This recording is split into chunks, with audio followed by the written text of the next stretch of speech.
Jack? Frank Lombardi? Present. Kathy Fitzgerald? Mr. Nero? Present. Mr. Cacchione? Present. Mr. Trafficante? Present. Let the show of quorum is present.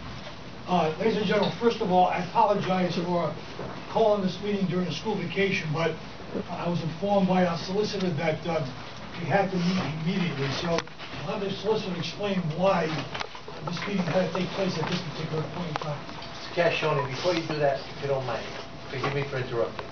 Ladies and gentlemen, since it's the anniversary of a very horrible time in our life, the Station 5, I want to point out to everyone the exits here, okay? Because we're pretty crowded here.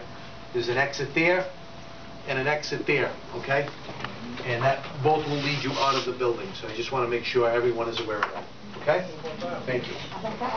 Cacchione? It's that exit. I was contacted by Jeanette Labinger, who's the attorney general of the ACLU. They said we felt at this point that this has been kind of lingering for a long time, so they wanted to bring it to an end result to decide whether or not they wanted to file a legal action, rather than have them do that out of hand without us having deliberated and made our recommendation. We scheduled this meeting as soon as possible. As a result, the ACLU is holding off on any action at this point. Let me point out a couple of things. As you know, this particular subcommittee was established by the school committee back in, I believe it was August of 2010. It is advisory in nature only. We'll make a recommendation to the full school committee. At that time, a resolution will be placed on the docket of the school committee in public session, and at that time, each and every one of you may once again, express your opinion to the full school committee. When that meeting will take place, I can't tell you at this point in time, but it will be in the immediate future. I can assure you that. Right, Mr. Cacchione? Right. So hopefully, it'll be a special meeting. Hopefully, we are going to make a recommendation tonight to the full school committee. Now, let me explain to you what we're going to do as far as the format goes. First of all, we're going to allow the board to make any particular comments they wish to make prior to me calling upon each and every one of you. If you'd like to express yourself in terms of making a comment, I always do so. Please hold your comments to no more than 3 or 4 minutes, because there's a number of you I'm sure who want to speak tonight. If you have a petition, please present it to the board at that point in time. Then I'll return back to the board and we'll make a final determination. Now, at our last meeting, Mr. Lombardi, at the request of the committee, made a motion. Actually, in fact, I believe there's 3 motions. At this time, he's going to explain what those motions consisted of. Mr. Lombardi? Thank you, Mr. Chair. As you know, we had a brief debate the last time we met, which was November 30th, 2010. People were allowed to come and speak, presenting their positions regarding the topic at hand, namely the school prayer / banner at Cranston High School West in the auditorium.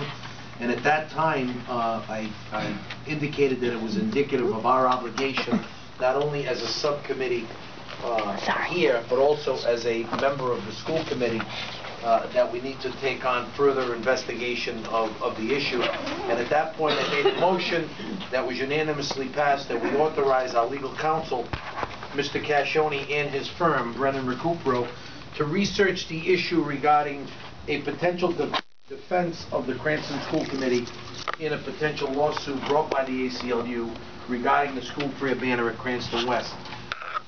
If you recall, the debate at that time was the issue of preparing for a defense and or the cost of that defense, and commensurate with that, we asked Mr. Cacchione to look into the potential hiring and or offers made by institutions such as the Rutherford Institute, the ACLJ, and other groups similarly situated in that regard in terms of the defense of First Amendment type action. Specifically, Mr. Cacchione's obligation at that point was to interview those entities with the express purpose of determining what costs, if any, to the District of Cranston to undertake that defense, and more importantly, the ramifications in the event that the district were unsuccessful in defending such a claim against the ACLU, what would happen in the event of the assessment of costs and the assessment of legal fees in the event of failure to prevail on such a suit. Additionally, and I think really not a topic for tonight, was two other issues that Mr. Cascioni, I think will, in his capacity as legal counsel to the school committee, will report out to the school committee, was the issue regarding similarly situated religious messages within the city of Cranston. That is, do we have them anywhere else, and is there potential exposure elsewhere? And then the third topic, of course, was the issue raised by some speakers the last time about defending a potential lawsuit in the event that the school committee were to rule in favor of removal of the sign, and there was some, at least a specter of a lawsuit to be filed in the face of that action as well. And that's not really before the subcommittee right now. The topic before the subcommittee is the current threatened action by the ACLU regarding the Cranston High School West banner, and Mr. Cascioni's task at hand in that regard. So that's where we are, Mr. Chair. So at this time, I want to call upon Mr. Cascioni to render his research to the committee as well as the body. Mr. Cascioni? We contacted two well-known groups that deal in defending these matters. First was the Rutherford Institute. And basically what the Rutherford Institute stated was that if they get involved in these cases, they just lend support. They don't take over the case. They look for local counsel, someone in Rhode Island in this case, and the key for them is whoever that counsel was in Rhode Island, they would have to do it for free. So they look for pro bono work from counsel in Rhode Island. They also made it clear that they would have no part or no duty in paying any legal fees that may be awarded to the winning party.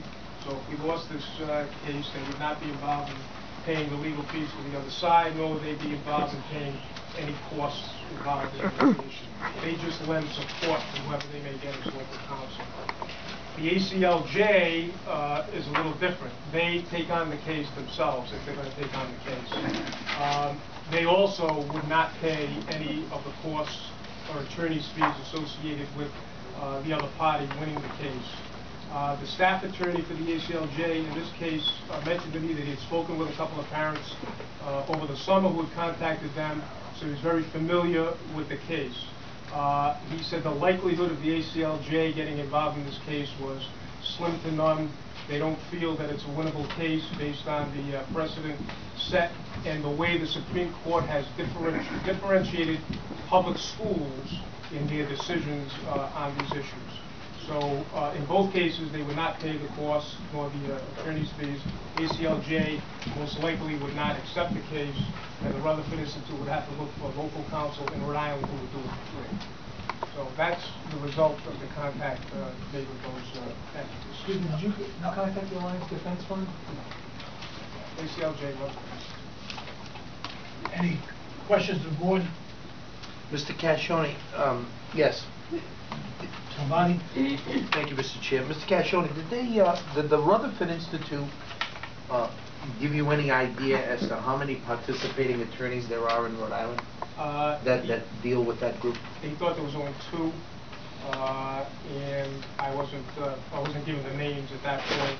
They have a few more in Massachusetts, but that would render a problem as to whether Massachusetts attorneys would be allowed to represent in Rhode Island courts. They'd have to have a motion for entry pro hoc vitae, and I'm not sure how the Supreme Court or the federal court would deal with that.